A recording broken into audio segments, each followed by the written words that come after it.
Good day and welcome. I am Amos Azege here with the latest on the unfolding unrest in Lima, Peru, where the country's younger generation has erupted into mass protests and tensions with police have turned violent.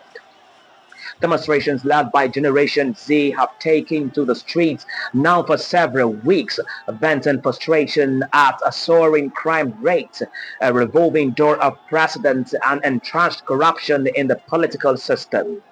The immediate trigger, a controversial pension reform bill, which would force adults over 18 to join a private pension provider, and the ascension of newly installed President Joseph Jerry only days into his term. On the ground, scenes have turned messy. Protesters and riot police clashed outside Congress in Lima with smoke from tear gas, fireworks and burning makeshift barricades lightening up the night.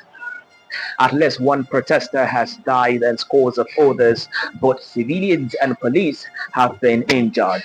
Authorities say undercover officers may have been involved in the fatal shooting. The message from the streets is simple and sharp. Enough. Young people say they no longer tolerate a system that seems to protect criminals, not citizens. A democracy that changes presidents but not their lives. So far, President Jerry has refused to resign, insisting his priority is restoring order and tackling crime. But critics say his past records and associations undermine his legitimacy. Human rights group, meanwhile, warn that state security forces appear to be using disproportionate force.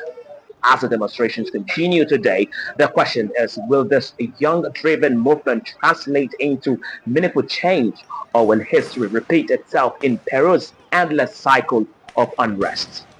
That's the latest from Lima. I am Amos Zege from Africa 24 Hours TV. Stay tuned for updates. No estoy grabando, pe causa.